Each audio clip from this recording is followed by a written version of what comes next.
Good afternoon, ladies and gentlemen. This is Fat Talks, brought to you by the Fidelis Leadership Institute and Smart24 TV. You are very welcome. Today, my name is Fiona Wall, your hostess for the day. And in the house, we have very important people coming from the Rotary International Club. Is the International Club? Rotary Uganda. Yes, okay, Rotary Uganda. I'm also a proud Rotarian from Chiwatule. And with us, we have two very eminent citizens, and we are discussing humanity's fight against cancer as we prepare for the Rotary Cancer Run that is going to be next Sunday, but one. And I'm very excited in the house to have somebody who's been a mentor, who actually has been responsible for my journey in Rotary, Ms. Marion Natukunda. She is the immediate past president of Rotary Club of Chiwatule, and she has a very interesting bio. She's honest, brave, innovative, hardworking, motivated, teachable. And you all know that we always host people that are faithful, available, and teachable. And Marion is one such person. And she served as the president of the Rotary Club of Chiwatule, and she also served as the president of presidents, head of all the 121 presidents of District 9213 in Uganda.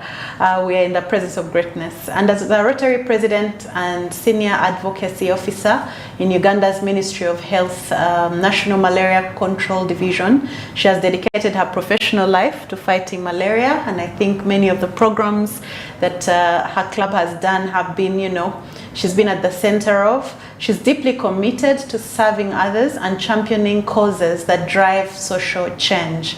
As a Rotary President and Senior Advocacy Officer, she believes in the power of collective action, and that's what we're talking about, humanity getting together to fight the evils that are making it, that are making just living difficult. Mm-hmm. And with us, we have Mr. Mwanje Stephen. He is a past district governor. He is a trainer, corporate governance expert, and businessman. He has trained over 100 CEOs in both private and public enterprises in the area of business strategy and governance. He has started several businesses in the areas of finance, motor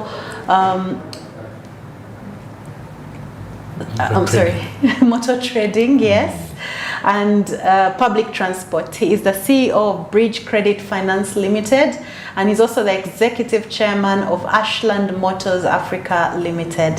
He has founded and he is the executive chairman of Tondeka Metro Bus Company Limited.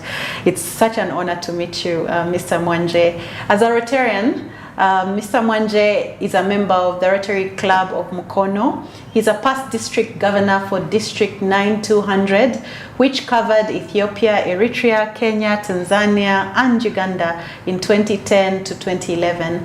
He is most known for spearheading the fight against cancer, and that is why he is here today. As a Rotary governor in 2011, he established the Uganda Rotary Cancer Program that we're talking about, and the Rotary Family Health Days.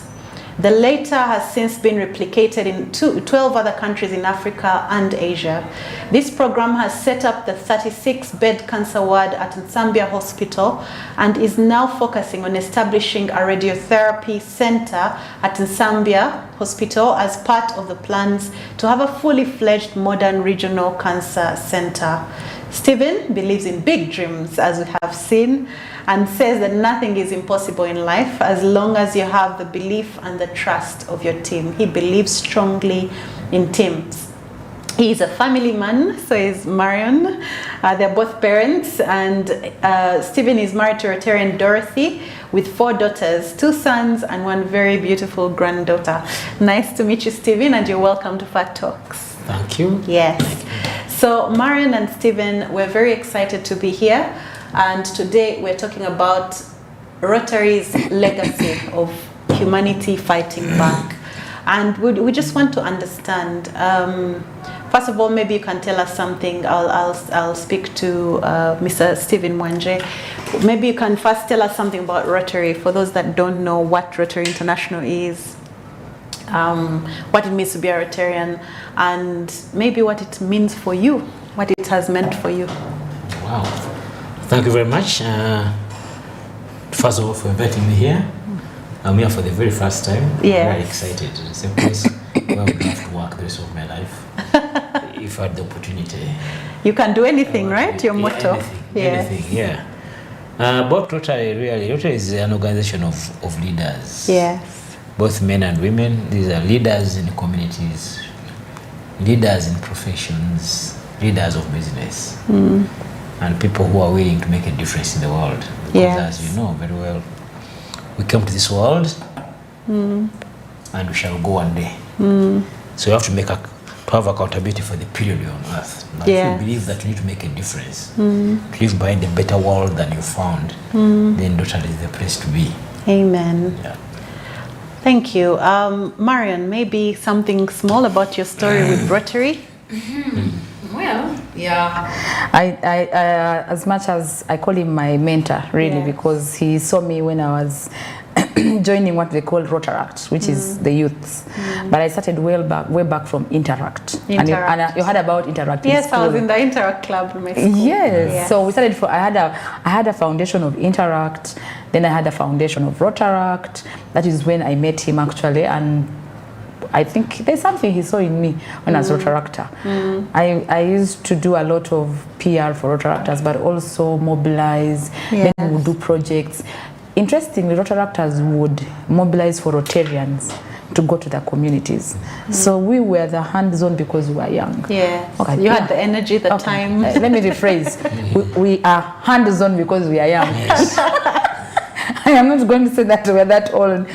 But I want to say that Rotary has been a journey for me because it has been family. Yes. And if you know, Rotary is well known for fighting polio and taking it off the surface of the earth. And I have family members that succumbed to polio. And that is one of my drives to actually be a Rotarian. So when anyone asks me, why are you in Rotary? You're too much. You know, I'm like, guys, I have a driving force behind. Because as much as we are seeing, now we only have 2 countries that have Rotary. That have polio. polio. You have polio, yes. Yeah, but almost done. Yes. But I'm glad that I've been part of that journey because I have a driving force behind and a family members that way.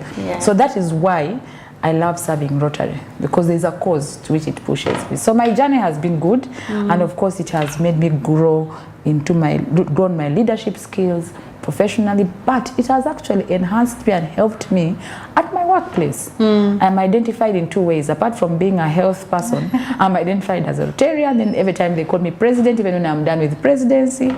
So it has given me an identity somehow. That's excellent. I think for the young people out there, what we're hearing is that if you want to be a part of something bigger than you, contribute to something greater than you, reach people that you'd never be able to reach, and get mentored. I think Rotary is the place to be. Personally, I have enjoyed being a beneficiary of Rotary and also then a Rotarian. And one of the things I love about Rotary is that it's a family. You find so many mentors, you find so many people that will create a support system for you. So moving on. That subject is cancer. Of course, Marion, coming from the Ministry of Health, you might have maybe some figures here. But we're not talking about technical things today. We're talking about the fact that cancer is a scourge, more so because we've not found the cause, that cure yet, total cure. Neither have we found the cause. It seems like anything can cause cancer these days. With our environment degrading, with the kind of food we're eating changing, it seems like even just naturally occurring substances cause cancer. So because it is such a scourge, many people find it quite a hopeless fight.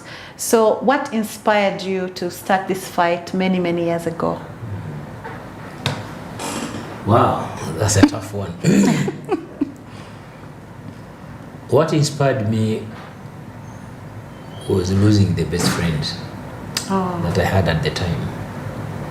And that gentleman was a Rotarian. He was called Rotarian Martin Chiaga, a member of the Rotary Club of Mengo. Yeah. He was so close. We used to literally move together everywhere, do things together. You know, I'd rather be at his club, or he comes to my club in Mukono. And then he got cancer. And then he got cancer 2 years before I became governor, took over governorship, because around 2008. And at first we didn't know it, we didn't think it was cancer. So he began by losing appetite, stopped eating, he lost weight. Many changes happened. So I asked him to go for treatment. And I even went to India. He went to Mulago, he went to India, they diagnosed something different. He went through an operation and came back. But around 2009, mid-2009, he was virtually diagnosed with cancer. Unfortunately, it was cancer stage 4, prostate cancer. It was such a big blow. But towards the end of his life, I used to go with Martin to Mulago Hospital. So he'd make appointments, I escort him there. At that time, Mulago had only one machine for radiotherapy. It was a cobalt machine, very old machine. And so it was breaking down every other day. So many times we'd go with Martin to Mulago. And then on appointment, but we were not getting treatment because the machine was down. And on the 10th of January 2010, the day I was boarding to go out to the International Assembly for training as an incoming governor, as I was boarding, I received a call from Martin's wife to break the bad news that Martin had passed. That it was the longest flight I've ever had in my life. We went to London, had a stopover of 2 days because of the weather. So I didn't attend Martin's burial. Then I went for the training in San Diego and came back. So that pain, I should say, is what drove me. Now, much later, when I started my journey in July 1st, that year, 2010, as a district governor, I did organize a corporate breakfast where I invited the top 100 CEOs, taxpayers from Uganda, with the Rotarians, Rotary leadership, for breakfast to have a discussion on how we can work together on projects. And then the CEOs at that breakfast later on asked me to propose a project on which we can work together. Yes. And Martin's case came back. And so it was easy for me to identify cancer because of that pain. So I should say it's a case of, should I call it positive pain that exists? I turned my anger, my frustration, my pain into something positive. So yes. I had the option of sitting back and lamenting. Because of Martin, I did out of studies about cancer. And right now, of course, with Google, you can get anything you want. You can find out cases of cancer in Uganda, anywhere in the world. Uganda is one of the biggest countries with cancer is Uganda.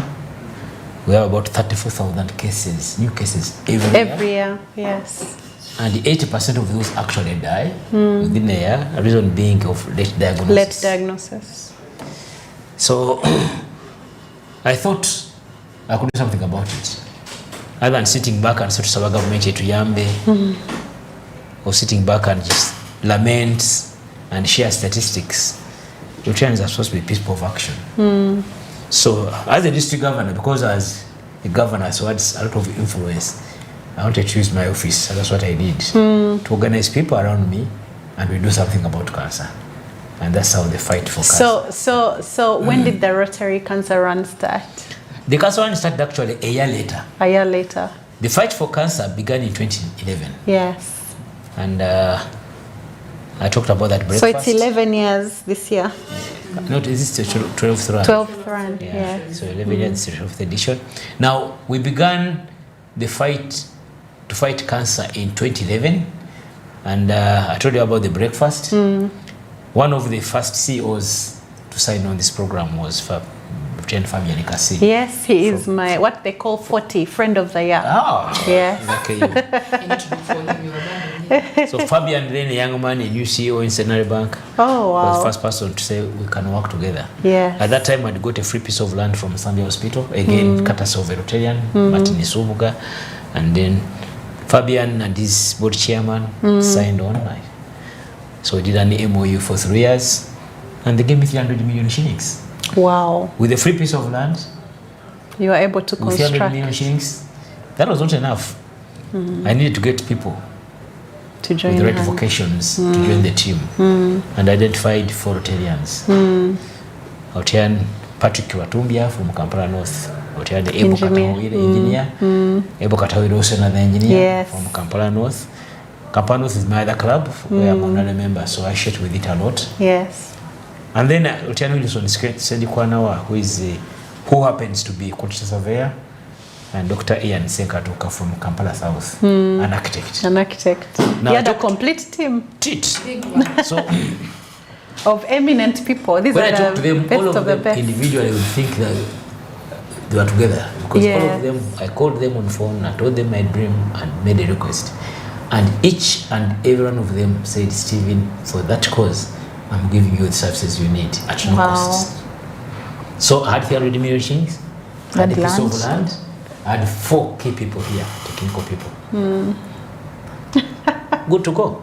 Good to go. So on the 23rd of April 2011, now I was handing over governorship. Yeah. You do that during a conference. I had a conference in Munyonyo. Yeah. And my own Rotary International president at the time, Greg Smith, came to attend the conference himself. Wow. And that was the day of the groundbreaking. So Fabian Kasi, myself, and President Greg Smith did the groundbreaking. Did the groundbreaking. And then construction started. Now in 2012, 1 year later, I was broke. The money from Centenary Bank It was finished, done, and the yes. structure was hardly on wheel. Yes. And that's when the idea of the cancer run came up. I had to find something. First, help me finish the building, but also to sustain the fight against cancer going forward. And that's how the cancer run started. And everyone fell in. People fell in. Yeah. As it is at the beginning, Yes. people doubted. Very few people believed that could happen. But the power of belief, like I've told you, you always believe. So power of belief can make you walk through a wall, and you walk through it. If you believe enough. Yes. And that's what happened. Wow. You know, Mahatma Gandhi says we should be the change that we want to see. In the world, yeah. And I think that your story is one of actually taking action and deciding to be the change. And I think I also like the aspect of mobilizing, of selling your cause. Rotarian Marion, in terms of impact, off-head, you've been somebody who's witnessed this run. I think I was actually in the first cancer run, I'm proud to say. Yeah. I was not a Rotarian, but I was PR manager, National Water. And we really participated in a big way that time. Yeah, and I think we've participated since. Although now, Marion, impact-wise, how would you maybe educate people out there that have been running in these runs? What do you think they would want to know about the kind of impact that this run and these efforts have made?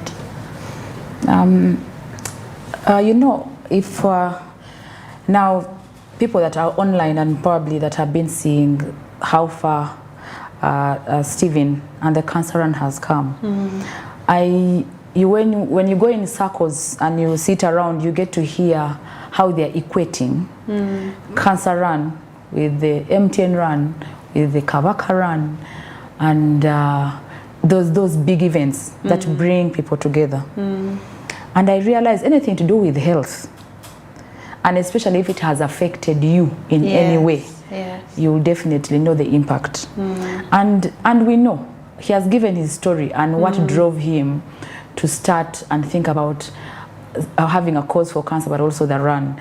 We know that each and every one, those listening, those not listening out there, has been affected or infected with the cancer run. We have lost people.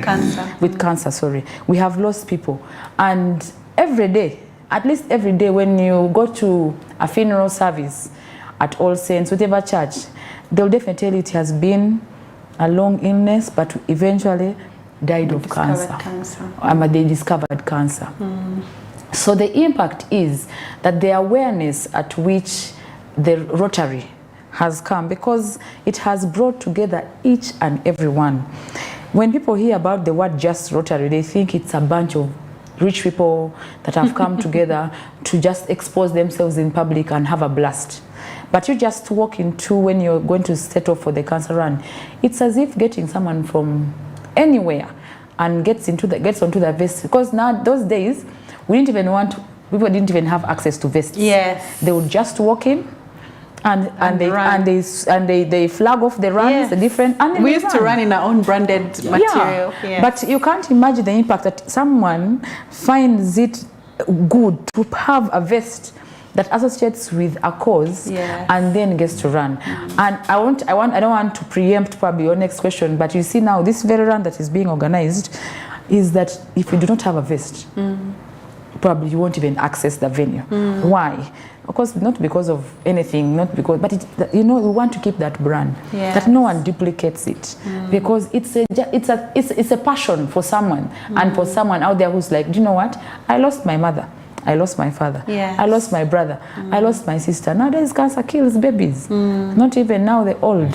Yeah. So someone is walking there just to say, I am doing this for someone who is sick or whom I have lost. So the impact has been so personal that it's no longer something to do with the public. It's you going there to say that, I am here for a cause. I am here to show the world that apart from just running, the kit that I bought or the money that I bought is going to add something, something small to someone's life, and maybe reduce a cause or probably fight the disease. Yeah. PDG has said that we lose about 38,000 people to cancer, for instance, in Uganda alone. And statistics in Africa are very, very daunting. I think Egypt has the largest number. The largest number, yeah. And one of the things that's happening now is with diagnosis. And maybe we need medical experts one of these days, but how do we... Because one of the things that I like about the cancer run is that it's promoting healthy living. Yeah. I know that every time people are going to prepare for a run like that, that's the little time I run. I do not running, I do any exercise to prepare for that. But I think that one of the preventive, should I say, habits is healthy living, dieting, and all these things. Are there... should I say, are there any other efforts in the Rotarian world that include or promote this kind of healthy living? Because when we say cancer, we're at the tail end of a bad thing. And when we talk about a ward or a hospital or a clinic or diagnostic machines, we are also still at the tail end. True. Are there any efforts in prevention, and what would you say to that person that is coming to run on Sunday? Because I don't think it's enough for them to come and run. That's true. That's true. I think that they have a responsibility to keep cancer outside their door, but also a responsibility to, should I say, keep sensitive about, because there's so many things now that we're talking about that cause carcinogens that are adding to the problem. Yeah. So what would you say? Well, the cancer run is actually a very small component of the cancer program. Yeah. Yes, so tell us more about that. But the brand for the cancer run has grown so big that it overshadows its parents. Yeah, the Uganda Rotary Cancer Program. The Uganda Rotary Cancer Program actually has 4 pillars. And the pillar number 1 is about creating awareness. In fact, what I forgot to tell you in the beginning was that out of the 300 million shillings we received from Centenary Bank, yes, only 240 was supposed to go towards the building. The other 60 was going towards creating awareness. yes. And so we would organize, we used to call them cancer parades, call them cancer awareness camps all over the country. And those have continued up to now. Yes. Of course, depending on resources. And so the first pillar of the Uganda Rotary Cancer Program, whose board I chair, is to do with creating awareness. Which is very, very important. That's most important. Yes. Because prevention is better than cure. Yeah. Now, I've told you that the reason why we've got 80% of the patients die is because they go when the cancer is there, says diagnosis. And so we want to avoid that. The hospital, that's a last resort. If you are possible, we shouldn't have anybody going to hospital. So, first pillar, cancer awareness. The second is exactly giving free screening services. Yeah. Helping people to know their status as early as possible. Again, the intention is the same. When I know that prevention I'm okay, is fine. better. If I know that I have it, and hopefully arrest it in stage 1, at most stage 2, that can be cured. Cancer is curable. Why people believe it's not cured is because they discover it late. I know. I actually have a friend who had almost all cancers are curable. I think they found it at even stage 4, and he got better. Yeah. So yes. I just want to add on what he's saying in terms of awareness is that as the runs have been organized, if you've noticed, even the other runs, people start exercising. Yeah. They start going to the gym, they start walking, they start running, because they are looking forward to having fun, but also there's that win-win in there of like, I have been really being fit for this long. Here is an opportunity for a run. I think I can hit my 21-kilometer mark, or my 5-kilometer mark, or my 10-kilometer mark, whatever it is. But also, if you notice that of late, people have also been cautious of how they eat. Because they say also with this whole cancer thing is a lifestyle. Yes. What is it that if it's garbage in, garbage out? So what you're eating also matters. Yes. And now doctors have gone, I know they crucify Kasenen a lot and all that, but I think he's one of those people that has he's really... a champion of healthy living. Exactly. Yes. And he's not a champion because he's talking about it, but he's also doing it. Yes. So how about us, as we create awareness, also do what we preach, Yes. and not wait for the run every year in August to start You're showing. Speaking to me. To start showing how fit you are, you know. But what I know is that there's the impact and what it has driven, that people have this sense of like, man, I have to eat well. Then I have to exercise. Then I also have to watch how I sleep. Basically, you know, apart from cancer, we also have now NCDs. And the NCDs are also one of the ones that have... break that down for my non-medical... The non-communicable diseases, yes. So you can imagine. And when you have those, what happens at the end of the day? Somehow cancer comes in. So now what people are doing is fight those so that there is no an end result of a long-term illness. And like he said, there are people that have recovered. It is not, and that's a problem. I think that we need to create awareness with, and DG here will bear witness, is that when someone has been diagnosed, even in its first stage, they have already killed themselves. Like they have resigned and they know, I have cancer. They've lost hope. I'm going to die. But now, those are the people that we need to preach to, not the other ones who know that everything is done and they're on palliative care and all. No. Now, these people that have just found diagnosis, because, like you said, it's curable. And many people... And we need to spread that news. Exactly, exactly. So I know, and like you said, as we get to the Cancer Run Day, right now there are screenings going on that we advocate for. Screens that we advocate for. Rotary clubs have what they call the Rotary Family Health Days that they run. Of course, again, an idea brought by him. Maybe another time we'll host him and he'll talk about the Rotary Family Health Days, where every Rotary club has a family health day wherever they are in their districts. But screening of cancer, of any cancer, has also been a component that's been added on. So the awareness is bigger than what we think, only that we don't drum it, and we need to drum it more. Thank you very much. Now, on the aspect of the run, let's talk about this run. What's going to happen? How can people participate? You register online. Yes. The difference is that this time everything's online. It's online. You register online. It's easy for reconciliation. It's easy for register online. And then you can go and pick your kit anywhere. Pick your kit. There are many places around this. Where is the run going to begin from this year? from Kolo. Those Yeah. are running in Kampala. Yes. But they are running in 40 other cities. Oh, we're running in 40 other cities. Ladies and gentlemen, please make sure that you check the website. It shall be shared. Yeah. And make sure that you register online. We are promoting in IT. And another thing is, remember that it's in 40 other cities, so there's no excuse if you're up country. Yep. We all know the cities now that we have. And I think 40 is really amazing because that means people are going to have even shorter distances to run. So it is on Sunday, and this is the 12th episode of the Cancer Run. But I think also what is coming out is the impact has been great because awareness is being raised. People are being enabled to screen for cancer while it's still early.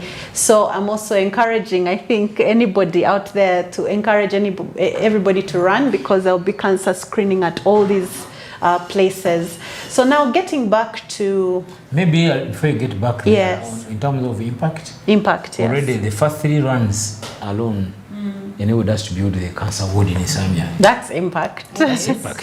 The first 3 runs, and then we had the cancer ward. We have the And ward. right now that ward works. Yes. But what they are lacking there is what you're running for. That's Equipment. Radiotherapy. Radiotherapy, yeah. And there's chemo, Oh, surgery, really? all those are done. In fact, in Zambia Hospital, as we speak now, is able to treat over 1,800 patients every year. That is impact. That's impact. Every year. That's impact. Every year. That's impact. I hope you're noting this, people. So, in the cause for, again, humanity getting together to deal with things, what are the things, because at the Fidelis Leadership Institute, we try to encourage people to be the change they want to see. We also want to hear from people that have made it on what are some of the things, because it can't be easy to run such a big project or to have such a huge dream and to know that you can't achieve it alone, and then have to do it in an environment like this. Maybe in 2011 things were different, but right now we have the scourge of corruption. I'll give you an example. I long ago, about maybe 10 years ago, the organization I was working for then wanted to give some hospital beds and some things to the ICU unit in the female ward in Mulago. And I was tasked with purchasing the things that we were going to give. And then, you know, I looked around and then I couldn't find these kinds of things. Equipment, yeah. And then a doctor told me, oh, you need to call this number. They will have the materials. So I went to this place and the gentleman had a container full of medical equipment that had Mulago on it. And he was trying to sell me these things. It happens. I have been told that it happens, and maybe Marion can testify. She's from the ministry. So what I'm saying is, we have this scourge of corruption, and you're trying to do something like this. What would you say? And I have to ask you this because our goal as an institute is to raise a critical mass of ethical leaders. What do you think ethics plays in such a cause? I will tell you something interesting. Yes. That maybe some of the things you are looking at as challenges may be opportunities for us. And I'll tell you why. Yes. Ugandans are extremely generous people. Maureen, you here would know that you're one of the best givers to the foundation. Wow. And yet you're one of the poorest countries globally. You know, on the African continent, we are top up there. And yet our economy is about the weakest, you know. And because of that, when we began this fight of cancer... Wait, how do you interpret that? I'm coming to that. Okay. And how we have taken advantage of that as a cancer program. Yeah. Ugandans are extremely generous. You know, right from our villages, you go to visit an old aunt somewhere in the village. She gives you food. No, forget about the food. Maybe all she has is the chicken. Yeah. In our case, we value chicken so much.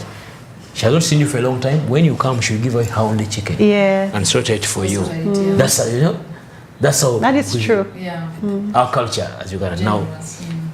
Unfortunately, corruption has been around and is growing bigger and bigger and impacting negatively on our giving space. Yes. So when a Ugandan finds a cause that he or she believes in, that they can and you are able to demonstrate that no single penny here will disappear. That's why she has been doing things online and whatever.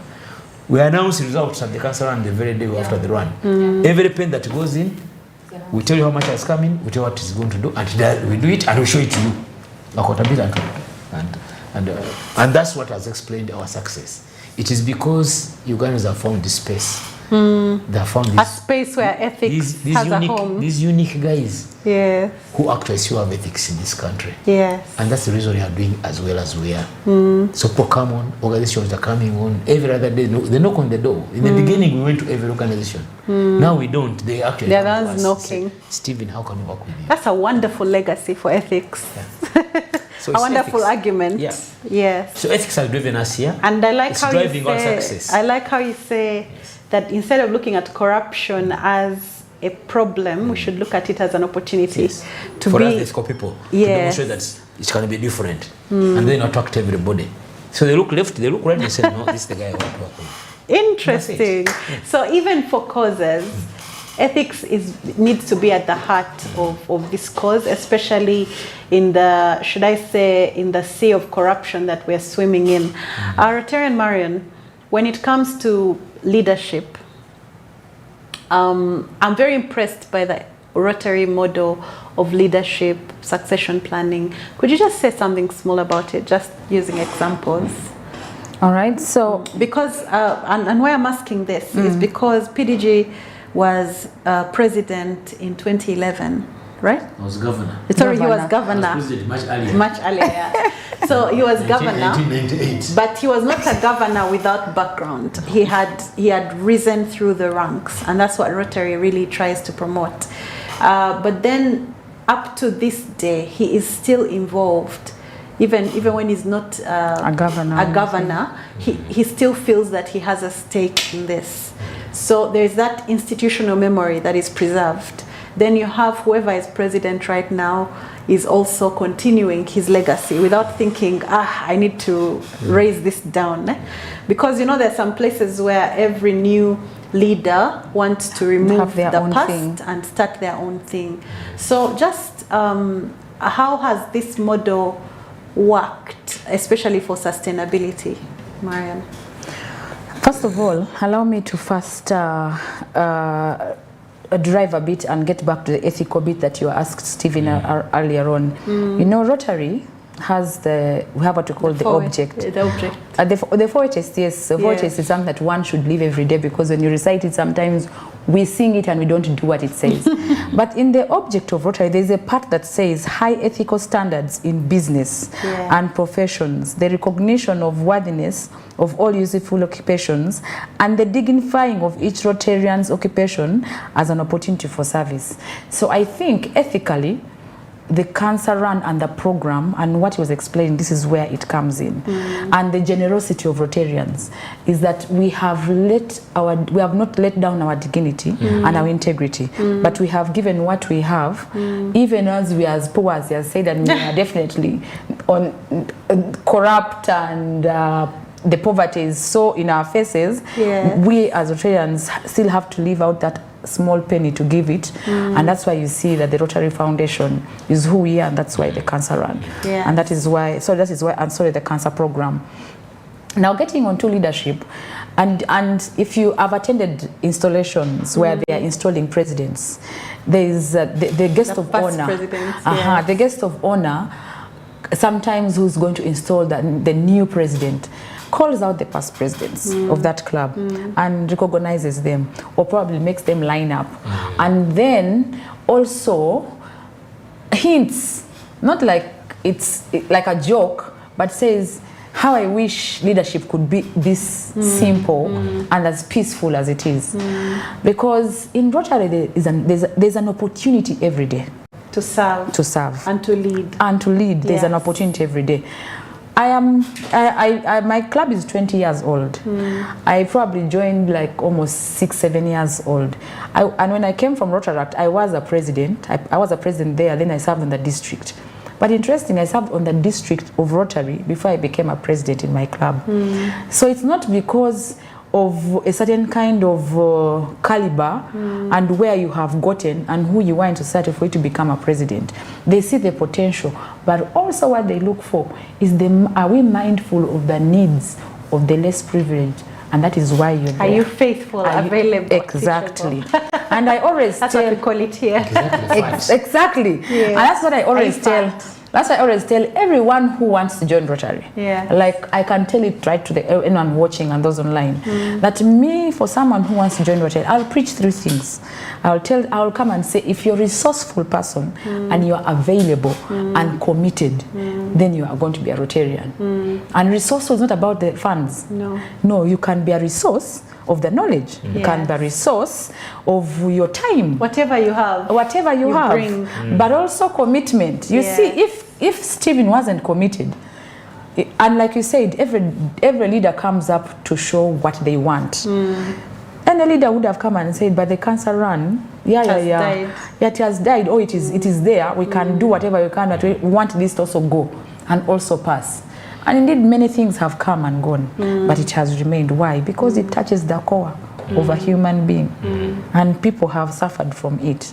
So he would have given up if it had something to do with and I call that petty, really, because if you don't look at something this big beyond who you are, then there's actually a problem. Someone said, do you want to be a fish in a swamp or a fish in a big sea? Exactly. Yeah, or a small fish in a big sea.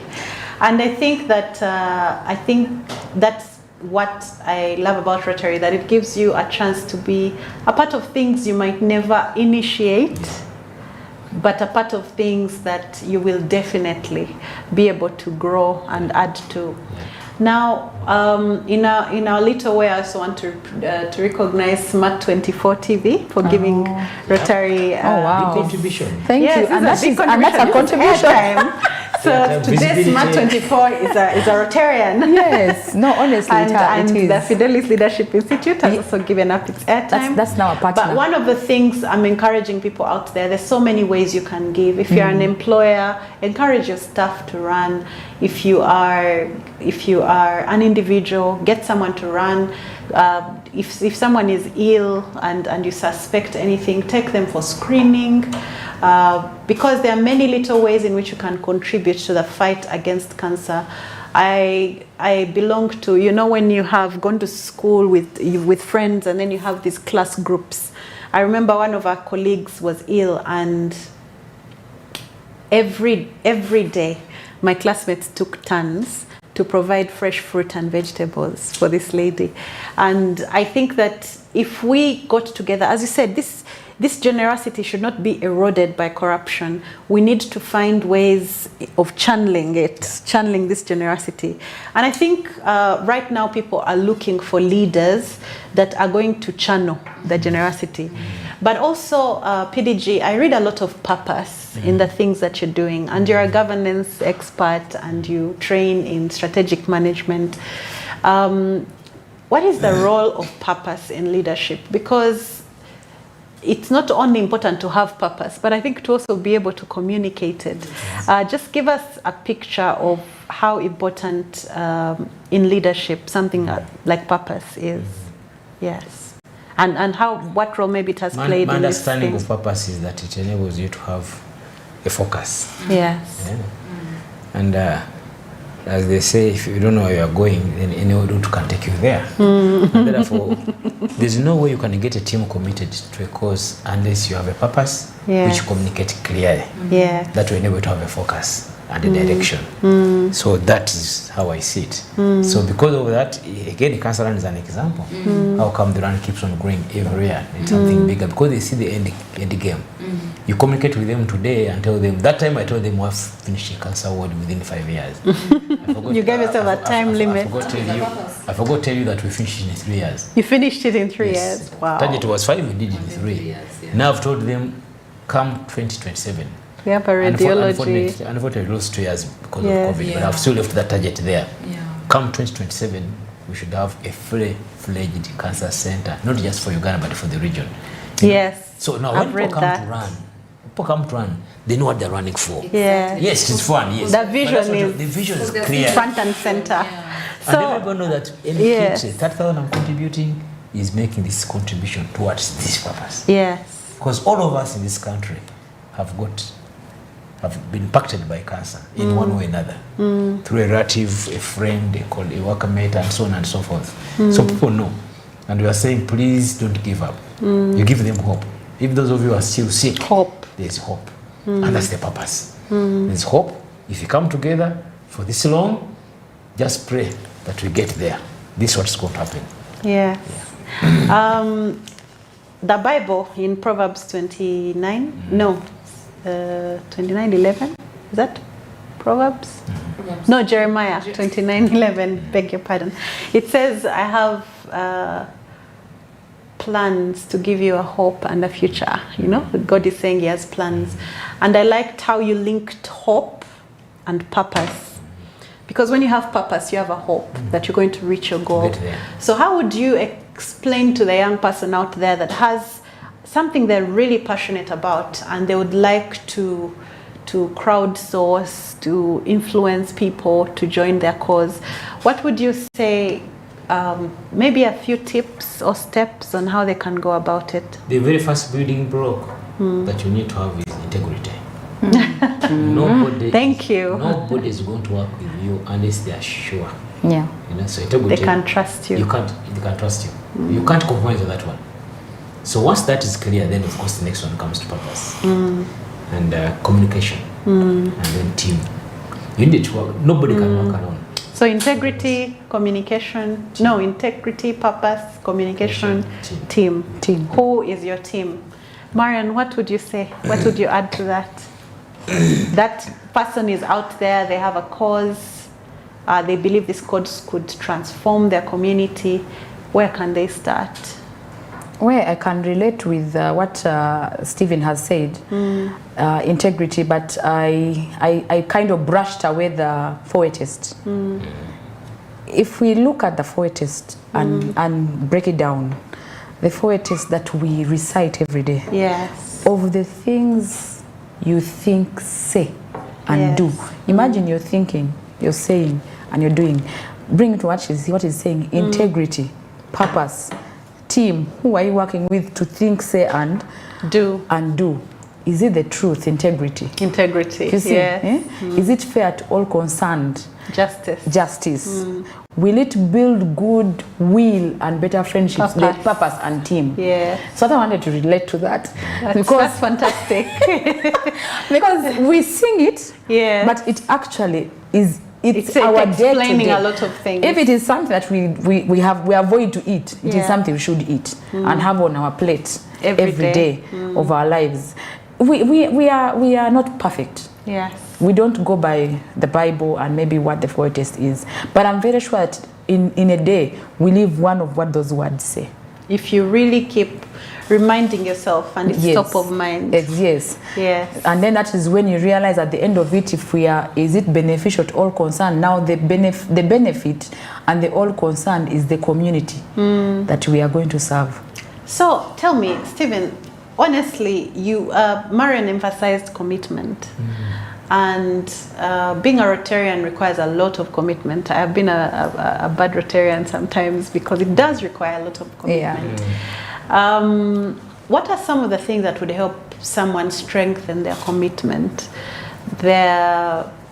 Because discipline is a very hard discipline. Yes, it is. And I think that one of the ways in which to achieve your purpose is to be disciplined and committed and consistent. How do you think Rotary has driven this, and how do you think people out there can promote this for their own causes? Yeah. First of all, talking about commitment and why some are committed and others are not. There's one thing that I should say we as Rotarians are failing to communicate, and that is the benefits that we get out of Rotary. Yes. The reason I'm committed is simply because I benefit a lot. You see the benefits. I see the benefits. Yes. I see the benefits. Now, Other people look at benefits in terms of getting money from a project. No, that's not it. I get much more. You know? If I give you my Rotary moments, for instance, then you know what I'm talking about. What a Rotary moment. What I meant, you know? Things that have happened Because of Rotary. Exactly. Give us one or two. People are out there listening, wondering whether they should join Rotary or not. Because for sure, right now, me and Rotary, you can't separate you. Okay, just share one with you. I will share one, but there are many. I can even quote 100 of them. A daughter of mine got an accident. Yeah. And I'd gone to Tanzania to do some Rotary work. It was a bad accident. It was raining. It was a Friday evening. So they rushed her to Mulago Hospital. No attention. She cracked a jaw. She lost 5 teeth. They called me. I was in a very remote part of Tanzania. It was just one flight a week. It takes you there. It's twice a week. So I couldn't come back. That was Saturday. I went on Friday. And the next flight was to take me from that place. Yes. So I got confused. I couldn't come back. My wife called me. She was crying. She was in Mulago with her daughter on the floor. No? Couldn't access ICU. Couldn't access attention. Because of Rotary, my mind went through scanning through names of Rotarians. Thinking about doctors. Who can I talk to? And you can't believe it. The person that came to my mind first was Shani from your club. You know? Your club. Marion, of course, knows. Yes. Brenda Anena. Oh, I know her. She was our president. Yes. So, I'm in remote Tanzania. I called Brenda.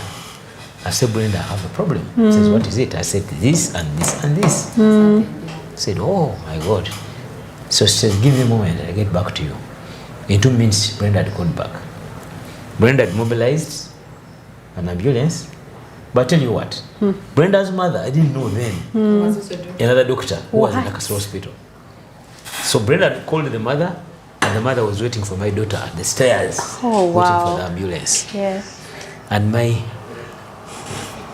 daughter was rushed into ICU, and to cut a long story short, today I know my daughter is alive.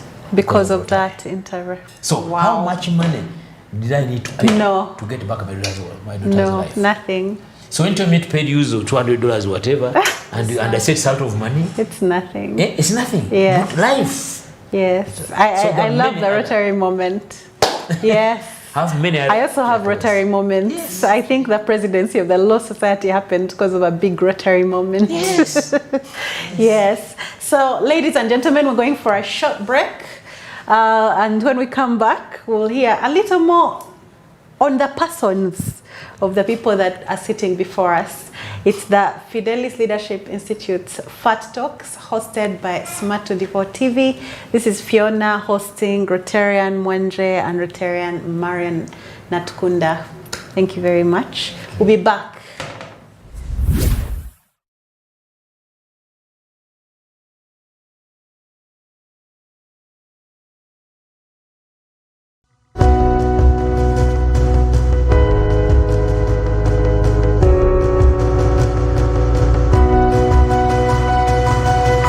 Smart 24, driving business.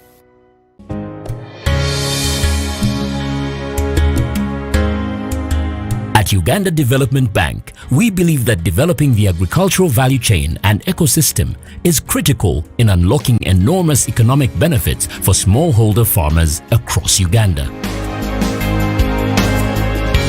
In 2019, UDB carried out a review of its strategy in a bid to align the bank's planning cycle to that of the National Development Plan, NDP, thereby focusing the bank's interventions towards addressing national priorities as entailed thereof. Agriculture is a key priority area. Totco Grains is a story of remarkable agribusiness located in Nira Town, a business hub in the heart of northern Uganda. Totco is a beneficiary of money from Uganda Development Bank. Uganda Development Bank is proud to be part of Totco's journey of growth. With our support and tailored financial solutions, Totco was able to acquire a modern plant with state-of-the-art grain handling, processing and storage silos. With this milestone, the company's grain holding capacity has increased from 4,000 metric tons to 7,500 metric tons, impacting the lives of over 2,000 smallholder farmers in the entire Lango and Acholi sub-regions. I've been able to pay school fees of my children. I have a decent home. I bought a land along the highway. I built a commercial building. The business is even going on. People are even renting. We receive seed from Totco, then we distribute the seed to the farmer. Then from there, after when they have harvested, then we also go and buy all the grain, then we bring it here. We were able to pay farmers on cost and they get motivated. We have as well implemented putting up a grain value addition plant. This has also still increased our capacity of handling grains. As we talk now, we have already an increased volume of demand that is coming directly to Totco. As Lira community, we are getting support, we are getting benefits, we are getting a lot of returns. I thank Uganda Development Bank for supporting us and giving us capacity to work with our communities well. I call upon you all, the Lango business community and leaders, not only to create awareness about the opportunities that the bank provides, but also join us on this journey to create the much needed change for Ugandans. As we celebrate Uganda's Independence Diamond Jubilee anniversary, Uganda Development Bank renews its commitment to continue inspiring more development in Uganda. Uganda Development Bank, inspiring development.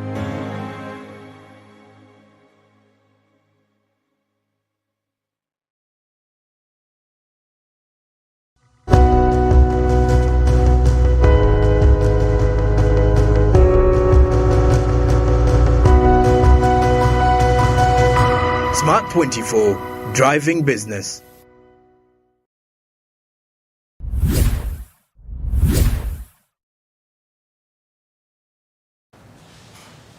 Thank you very much. This is Fiona Wall back on the Fat Talks, talking about the Rotary Cancer Run and humanity's legacy of fighting back.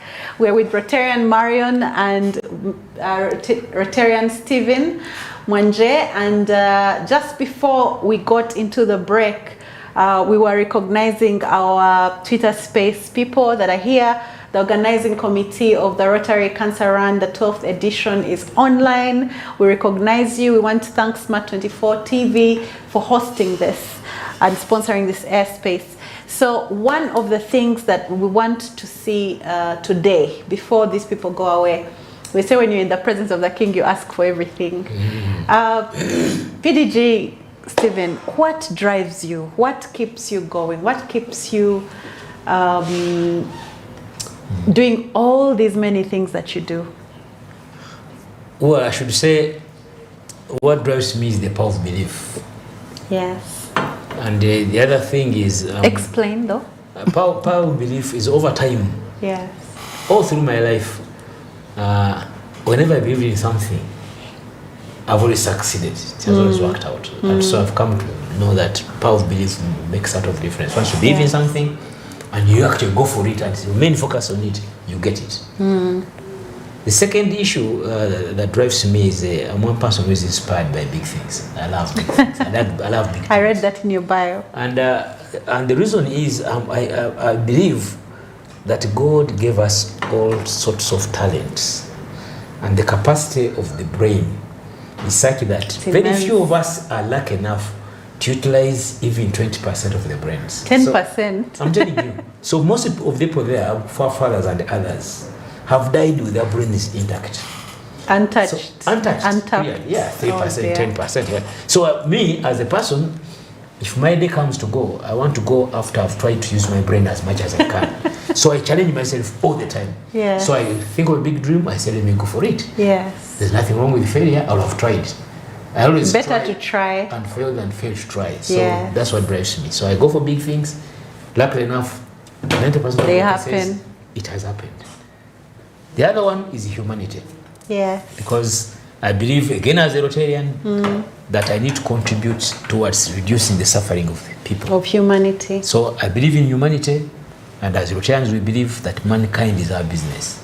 So I do whatever it takes to address the challenges of the people. That's how these programs came up. Family Health Days, Cancer Program, and others. They're addressing the real needs of the people. So once there's a need somewhere, I put all my energy there. And because I've got belief, it happens to work out. Yeah. The tools I use is the team. That's all. Wow, that is so inspirational. I hope we're going to get this clip. Rotarian Marion. Marion always has this fantastic, energetic smile. She has grace. She has a lot of grace.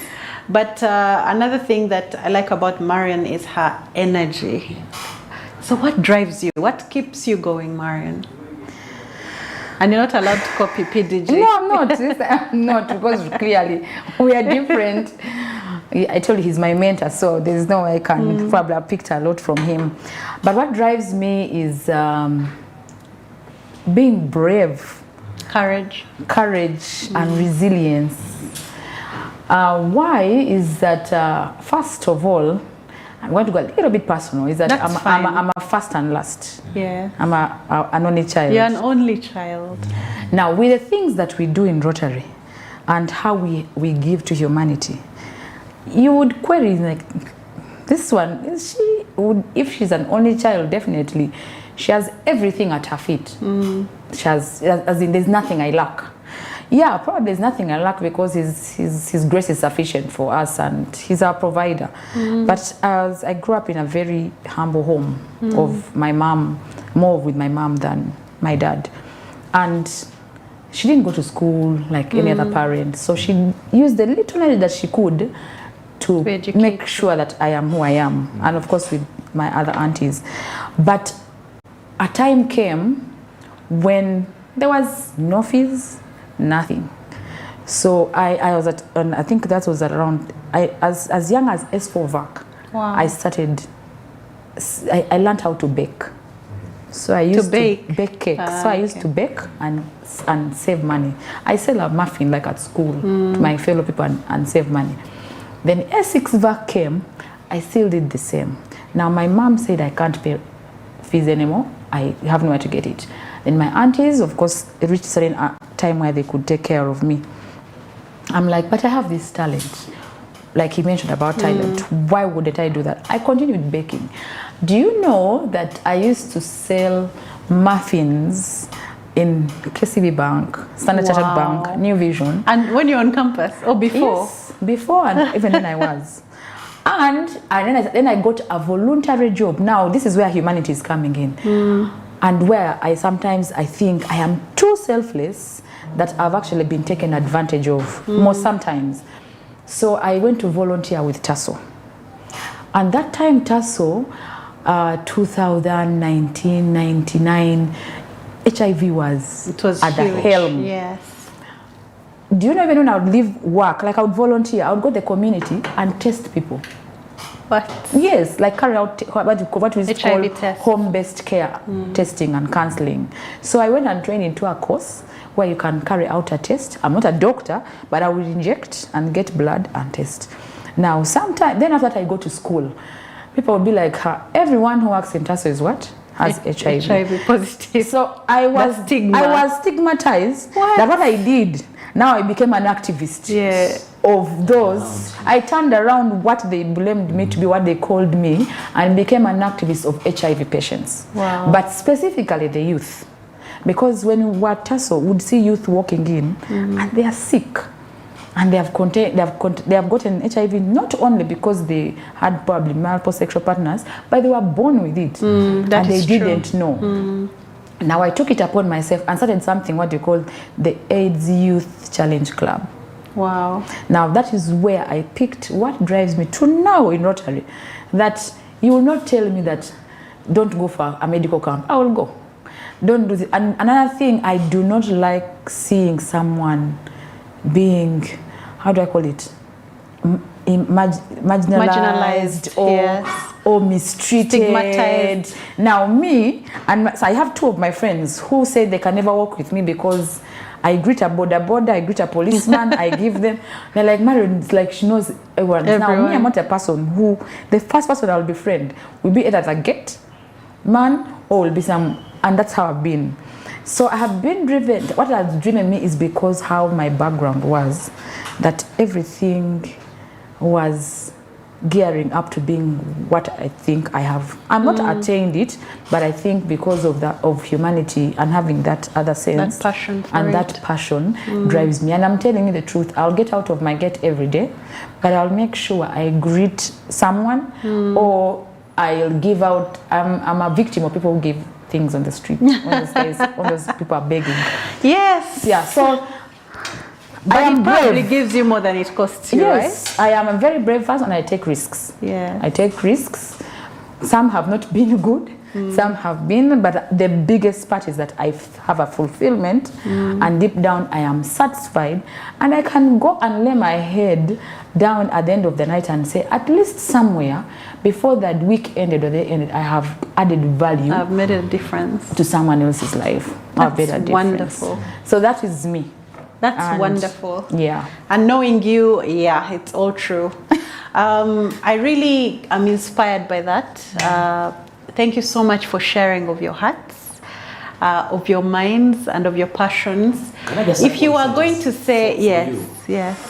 You know, some of the things are supposed to be common sense. But some are not common. They are very common. Yes. We are all born and shall go one day. Absolutely. Doesn't matter whether it's 20 years from now or 10 or 2 or an hour from now. Yes. Now, when you know that as a fact, then the thing you need to do is to think about how best to utilize the time you have on earth. And that sometimes drives some of us. Yes. Assuming you are going to die in the next 3 weeks, what do you need to do? Do you have any time for a quarrel? No. Do you have any time for a grudge? For pettiness? For pettiness? No. For backbiting people? For cause, so because of that, possibly that's another reason. Expensive. It's too expensive. Every time I value every second. And that helps me to build relationships as well. Because I love people, everybody. No matter what the person now you're my new friend. Yes. I love them all the time. So I try to make everybody my friend because I know, who knows, there's very little time. Him or me may be away in the next couple of weeks. Then you start crying, so I met him and I was abusing him. I never had time to apologize. So I make sure that I build relationships every day with everybody I come across. And that has helped me a lot to drive the programs I do, because I make friends with everybody. And I'm intentional. Yeah. You try your best to hurt me, it will be very difficult. It's a mistake. I'll still smile. You can call me a fool, but I don't have time to hate you. You don't have time. You see, he has copied me, so we befriend anyone. And actually, my personality, and probably that's what you probably, for you now, you know that my personality, I'm an extrovert. And one of the things I do is I love. Like I really, when I love, I mean it. Like I really mean it. So I pour out. And certain times, people, especially my family and my friends, like, but Marion, you're overdoing it. Has this person given you what is worth it? But so they keep telling you that what has he given you, what has she given you, that you really have to always be there. But you look at the end result, like he has said, what are we taking to the grave? Nothing. So why keep it all in? Why keep it? Give it. Those who think it is of value, they take it. Those who don't think it is not. But at the end of the day, how do you feel deep down that you have given? Yes. How do you feel? It is the feeling that you have, the fulfillment you have in, that matters.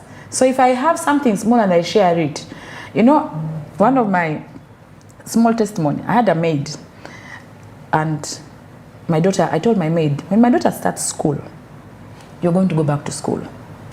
I might not have much, but you will start from something. And this girl went to YMCA, and she asked her, what is your passion? She said, I want IT. I want to do computer. She stopped in S6. So I told her, the moment my daughter goes to school, you're going to school. No, you're also going to school. But you're going to a program whereby you come home before her. So she did a lunchtime program which ended at midday. My daughter would come back at 3. So she finished her IT course at YMCA, got a records keeping job with DTB, did very well. She's now the records manager something in Bushenyi. Oh wow. And she was so good, my daughter, so good. I let her be and let her go. Now who can measure that? Who can measure that? No one can measure that. Absolutely nobody. No one can measure that. Yeah. So I feel good that now, as an old child, she's now looking after her siblings to go to school, because she said, I want to pay fees for my siblings to be who I am. So that is the power of also being in Rotary, because it creates certain kind and brings out certain kind of humanity out of you. Yeah. Wow. Thank you, Rotarian Marion. Thank you so much, Rotarian Stephen. One of the things that we do on these Fat Talks, we do this, by the way, every Thursday, 4 p.m. we are here. We bring amazing stories and amazing conversations from amazing people that have given of themselves and that have done it ethically. So that we can encourage young people out there, or even old people out there who believe that maybe they've spent a lot of time doing the wrong thing and they're looking for inspiration. One of the things that I would like us to do before we close is, what are those things you would say, what are the 3 things you've learned from Rotary about leadership that you would share with people? I think, one, leadership brings out the best in you. What I've learned so far, leadership brings out the best in you, and sometimes can bring out the worst in you. And it teaches you to be accommodative. And that is what and you know, because first of all, like in Rotary, being a leader in Rotary, one, it's voluntary, and you're putting in a lot of time, a lot of resources. You even deny your family what they should have gotten. So it is accommodative. It teaches you a certain degree, probably let me say PhD of patience. Of patience. Is that because these people owe you nothing, and neither do you owe them anything. So they have given you a responsibility, and they want to see you deliver. So whether it is for them or not, the eyes are on you. So at the end of the day, what is it that you're going to say? I have put this here, it has impacted these ones, I have achieved this, I can now move on. Yeah. So that is what I think leadership has brought, but has brought the best in me, but also the magnitude of connections, friends. Because I told you earlier that Rotary has become my second family. It became my second family. I've met uncles, daddies, cousins, friends, whatever in Rotary, and it has given me a ground. Me sisters and brothers. Absolutely. Yeah. It has given me a ground where I have found family, and I can't take it for granted. So that is what I think it has been, and it is something I can tell anyone. Yes. But and not until they try it. And someone said, once you become a leader of volunteers who decide as and when they want to serve or not, and you go through and sail through smoothly, then you can do anything in this world. You can. Famous last words. Yes. I think I've learned so much from Rotary. Top on the list of things I've learned in leadership of volunteers as Rotarians is never focus on titles or positions. Yeah. Yes. Absolutely. Oh, why? Explain. Oh, yes. Leadership is about action. Impact. Leadership is about getting your team to see where you want them to go. Yes. And inspiring them to get there. Now, the moment you will get lost into titles and positions, then you cease to be a leader. And that's why you find some people calling themselves leaders, actually positional leaders, lowest type of leaders. You know, titled leaders. Yes, they start fighting for position, they start bad-mouthing others. You know, they start believing that when I pull him down, I'll go there in his position instead. They believe in relative velocity, if that word exists. So other than focusing on action, they focus on titles and positions, so they have to beat you, you know, so that they can get to that position, you know. the way politicians behave. Yeah. Because for him, he's after that chair. And so to get that chair, he must beat off with the He has to competition. remove someone. And that one, to me, is the worst type of leader. And there is room, isn't there? Yes. There's room to do so much. For everybody. For everyone. If everybody behaves like a leader, there's so much to do. Yeah. You're online. You're going to get given talent. That's number one. Number two, again, from leadership, is about the importance of relationships. Yes. And the importance of motivating volunteers. I'm telling you the thing I've learned from this cancer program. This is the 12th edition of the cancer run. I can tell you this cancer run team, in the last week, specifically in the last 3 days, can you believe people go to Lokolo and sleep there? Wow. Working in order to produce the report just after the run. You know, and they are volunteers. Yes. Okay, at least now you can see it may be easier this side because everything has been online. Before, we were doing things manually. And I'll tell them, friends, for accountability and transparency, we should be done results by 1 o'clock on the day of the run, as part of my address. People sleep there. I've witnessed it. I can't believe it. They go there, sit there. The best you can do is to deliver them some tea, something to eat, and they sit there. Then they rush for refreshing and come back. You know, this is the Charles Odagas or whatever have been there. They do that all the time. Now, ask myself, what shall I ever pay back these people? I don't pay them an allowance. They actually use their money, they drive their fuel, their time. Some will sacrifice, they get leave from their jobs, their families. So then, that's it. How they do that? Relationships. Yes. You should respect them, you should love them, they love you. The third one, again, there's only to overemphasize the importance of integrity. You have to be ethical. If you're going to be a good leader, you must be trusted. Yeah. And that means your word must be your word. Ethical. Ethics can't be compromised. Otherwise you lose it all. Wow. I don't know how to add to this. I think I'll just only ask that you speak to the run right now as we close. Ladies and gentlemen, I want to thank you.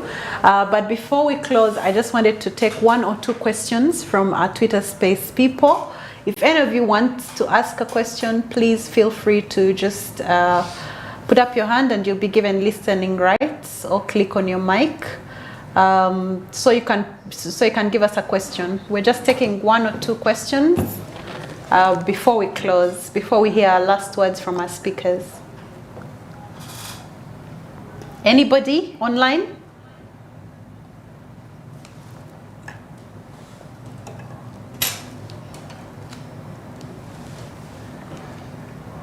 Okay, so far I don't see anybody willing to speak. But I just want to thank Rotarian Marion, Rotarian Stephen. Thank you so much, and thank you to the Rotary family, to the organizing committee of the Rotary Cancer Run, to my club, Rotary Chiwatele out there. I want to say that today has been very, very inspirational. We've been discussing the Rotary Cancer Run and the legacy of humanity fighting back that they've established. You've heard about the impact, you've heard about the lessons, you've heard about the importance of values like integrity, discipline, commitment, and you've also heard about the fact that you do not want to go away with a lot left in you. We don't want the grave to be filled with all the good things you could have done while on earth. So right now I'm going to ask our guests to tell us, last minute, remind us, Rotary Cancer Run is when, how can we register, and why are we doing it as we close? Rotary Cancer Run is on 27th of August. It is always the last Sunday of August every year. Registration this time is online. What time? 7 a.m.? We start in the morning at 6. 6 a.m. Yes. So please be there. Yes. It's also fun. Yes. Clubs that are doing very well will be getting tents at the venue, so you can have your colleagues, your friends, and party. There's so much fun there to have entertainment. Come with your children, because there's a corner for children. Yes. So you'll be happy to play around. And we plan to have this one being really big. Now, those who are not in Kampala, please identify the nearest place wherever you are to run. This run is also regional. There are people running in Burundi, there are people running in Bujumbura, in Kigali, there are people running in Nairobi, Dar es Salaam. Then there are people also running out there. All the embassies over there. Wow. This is a global run now. One of the things that COVID did for us was to open up this run. Yeah. So now in Canada, there are people running. In the US, normally we share updates when we're in Kololo. So people are going to run all over the world. What is important is the cause. Number two, please, as you come to run, we need to put the discussion of cancer on the table. You know, awareness. Like AIDS. The reason AIDS was reversed in this country was because people were discussing it openly. I remember the head of state one time, I think it was in Lugazi, when he stood up and was talking about the ABC strategy and what have you. I had a friend of mine in South Africa, that time I went to South Africa, and said, I can't believe this, the head of state. Yeah, South Africa, that time was not discussing it. Yeah. And immediately, the trend was reversed in Uganda. Yeah. Because so can we put the cancer discussion on the table? And not be shy about it. Because I go home and find a house girl, you know, giving you meals using kavera, covering the news. Let's discuss these things and create awareness and stop this kind of cancer. Okay.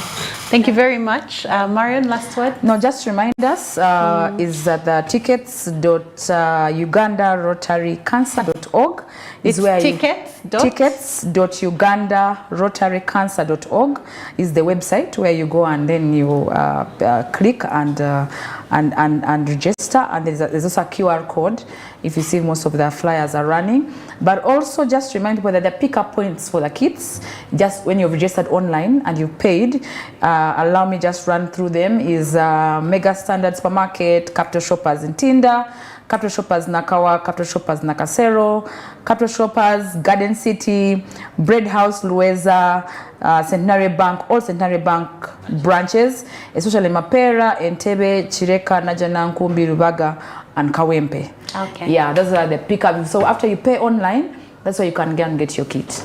Okay, so see you all 27th August, Sunday morning, 6 a.m. Let's run and create a legacy of fighting back. Let's fight cancer. Let's increase and raise awareness. And remember that there'll be screening at these sites. And also encourage a friend to be part of the run. It's been Fiona Wall for the Fidelis Leadership Institute at this Fat Talk, hosting Marion and Stephen from Rotary and Rotary Uganda. And we've been hosted by Smart 24 TV. Have a fantastic weekend. Thank you very much.